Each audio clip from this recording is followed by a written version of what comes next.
So it seems like construction costs is something that is really hitting the nerve here. And that's the reason I want to go into that topic a little bit more today. First of all, what I want to say is we didn't get cars by improving horses. Yeah. So the innovation that we had in the transportation industry didn't happen by trying to improve a horse as a transportation. And then we get to cars. So we need to jump the ship to actually be able to improve or like make an innovation that actually brings us forward in the building industry. Having a massive housing crisis everywhere in the developed world, and housing is getting more and more expensive. We usually speak of 30% of our income is spent on housing and accommodation. However, I see that 30% is getting rather to 50% or even more than 50%, especially here in Australia. So we're having a housing crisis. And obviously, when we are now speaking about Passivhaus and saying, hey, we're adding now additional costs to the building because Passivhaus costs additional to the whole construction, this is not sustainable and that doesn't work. But yeah, there is now the big but. We cannot improve our buildings any farther or far farther than we're doing right now with these minor changes to actually make an innovation in the building industry. Think about it. Bricks is a technology that is available for over 5,000 years. Cement has already been invented by the Romans 2,000 years ago. And even reinforced concrete has been existing back in that days. The building industry is one of the last industry or the last big industry that is out there that we have not seen innovation.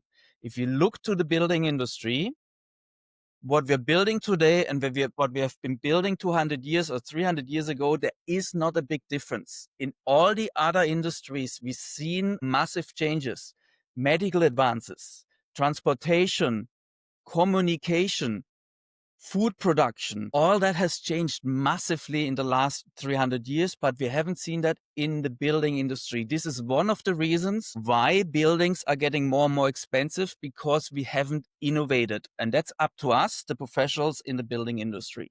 But we are not able to make these changes that are required by going and making these minor changes, like trying to improve a horse to run faster. It's 1 horsepower and we never get out of 1 horse 20 horsepowers. It's just not possible. By improving horseshoes or saddles, we are not getting to better buildings. So that's the first thing. Okay. So is Passivhaus costing more? Yes, Passivhaus costs more when we look just at the additional costs what Passivhaus is adding. This is normally between 5 and 15%, but this 5 to 15% is now depending on the building quality. So what do I'm saying about that? So if you're building high quality buildings where our square meter price is already higher, then it's rather 5% or even less than 5%. If it is low quality, like mass production, then it's rather 15% additional costs.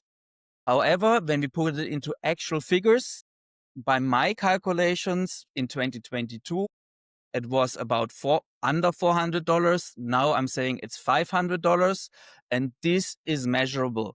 And yes, I'm currently not a builder.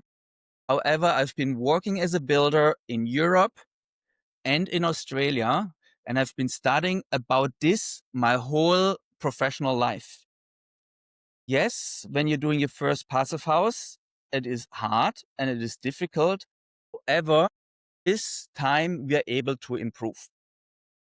So additional costs, $500 is super, super simple. And that is just on the balance sheet. However, the thing what the Passivhaus standard is doing, it is forcing you to communicate better with your designer.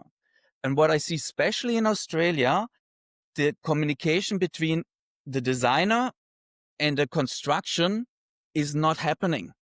This is so poor here in Australia. It's not good in Europe either, but it is worse here in Australia. And this is the reason why our prices are going mental, because designers don't understand the pricing, what builders do. If the designers and builders are communicating better with each other and they're working as a team and not against each other, then we're actually able to reduce costs because of a better process. And this is where Passivhaus is coming in, why Passivhaus is becoming more and more cost effective. In Australia, we are already achieving the same costing for big buildings like the Monarch University building that we had. When we look to Europe, we see already that we're able to get 10% below conventional building costs, especially in big projects, but as well with residential projects. I've done another video where I give you a few examples from the US, Ireland, from Nepal, and from Australia, where I'm giving you where they are standing at, and we see that they are already cheaper. Yes, we're having a more expensive product that we are producing, but we're able to produce it cheaper. Similar between a car and a horse. To maintain a horse costs us far more than to maintain a car. Yeah, a car is only needing to be fed when we're actually using it. A horse needs to be fed the whole time. Similar improvements we are able to achieve in the building industry. What I'm saying is, with just improvements in this communication level, we're able to reduce our construction costs in Australia by 20%. With improvements with prefabrication and artificial intelligence, we are able to bring that down to a reduction of 30%. In the next 10 years, I believe we are able to reduce our construction costs by actually 50%, and in the next 25 years by 75% reduction in construction costs because of what is happening in our industry. Our industry hasn't had any innovations or any meaningful innovations. We had innovations like the elevator that has been developed in the last 300 years. We had the innovation of better reinforced concrete production. We had better steel, yes, but at the end, they're all minor changes of the same thing over and over again. Even the Romans were building multi-story buildings. Even the Romans had already single glazed windows. We can go farther, we can do better. And now, because of the interest of the financial economy to actually go into construction, and it's the risk of construction is getting reduced by prefabrication and by probably as well support by the government and by AI, we're able to get more funding into improving our structures in the building industry.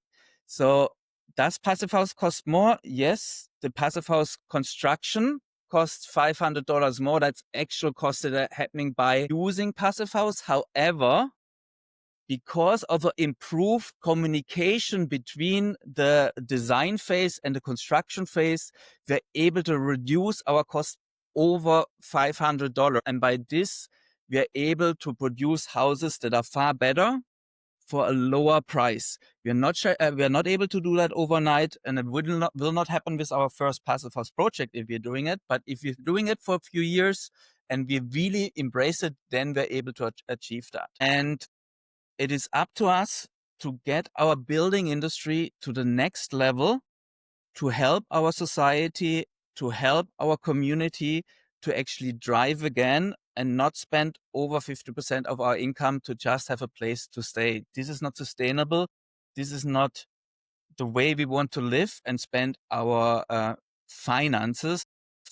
Okay, I hope this gave you a little bit a better insight into where I'm coming from. And there is massive changes coming, and I'm super excited about what we can achieve together and what the world is bringing us. Thank you.